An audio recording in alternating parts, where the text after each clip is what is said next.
Le retour du FC Barcelone dans un climat assez bizarre, non seulement d'un côté le dossier Dani Olmo et sa fameuse inscription, ou encore le fait que cette fameuse Coupe du Roi, elle est en clair sur l'équipe 21 Live. Pour retrouver le match, c'était le parcours du combattant. J'ai galéré à trouver un lien où regarder le match. Évidemment que je n'allais pas souscrire à l'équipe 21. Je trouve qu'on n'en a pas assez parlé du fait que chaque championnat, chaque compétition de foot se joue sur une chaîne différente. Faut arrêter. Je ne suis pas là pour pousser un coup de gueule sur les abonnements, même si je pense que ça mérite carrément une vidéo dédiée à ça, tellement c'est fatigant qu'à chaque match on se retrouve à il faut avoir Canal+, il faut avoir Beansport, il faut avoir RMC, il faut avoir l'équipe live. C'est bon, au bout d'un moment, laissez-nous un peu suivre le sport qu'on aime. Mais comme j'ai dit, on est là plutôt pour parler de ce retour du Barça face à Barbastro. Il y a eu des choses assez intéressantes durant le match, malgré que le dossier Dani Olmo vient un peu entacher la situation. Moi, j'ai apprécié beaucoup d'individualité ainsi que le collectif. Évidemment, on a vu la première de Chesney. Tech, ça m'a fait plaisir, même s'il n'a pas eu beaucoup de travail.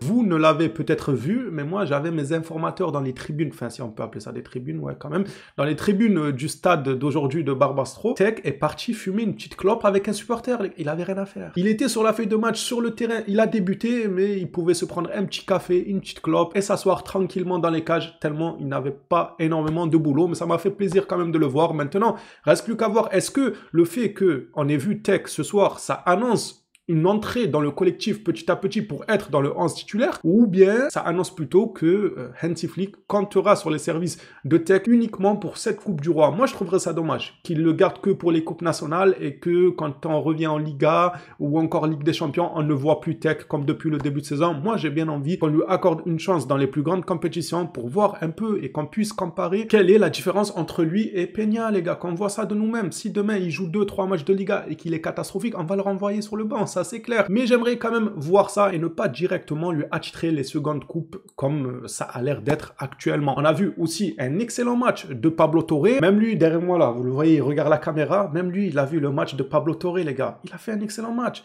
Le petit là, surtout avec le climat actuel du dossier Dani Olmo, si il venait à officiellement ne pas être inscrit, il faudra compter sur Pablo Torre. Parce que au-delà du fait qu'il a un certain toucher de balle, il a une certaine technique balle au pied, les gars, ses centres téléguidés, franchement, à chaque coup de pied arrêté, c'était danger. À chaque fois, corner, danger. Coup franc long, danger. Coup franc court, danger. Parce que le gars, il savait où il allait mettre le ballon et il réussissait à le mettre dans la zone voulue. Et ça, c'est un atout majeur à avoir dans ton équipe. Crois-moi que tu joues un quart de finale de Ligue des Champions, tu as 2-3 coups de pied arrêtés dans le match. C'est énorme que ces 2-3 coups de pied arrêtés fassent des actions de but, voire même des buts, comme il y en a qui ont fait but aujourd'hui. Donc, c'est un atout majeur. Si Dani Olmo venait à ne pas être inscrit, je pense que Hansi Flick comptera un peu plus sur les services de Pablo Torre, surtout avec cet atout-là d'être très très bon dans les coups de pied arrêtés, de savoir mettre des centres téléguidés. Dans les bonnes choses, il y a eu évidemment le retour de Araujo, passeur décisif et match très très complet de sa part. Faut le dire que son retour là, il a marqué des points directement. Même si c'est une division 4, ce que vous voulez, je sais les gars, on ne va pas le juger sur ça évidemment. Mais pour tous ceux qui disaient que oui, il va sur le banc, Martinez et Pau Cubarsí, ils sont excellents,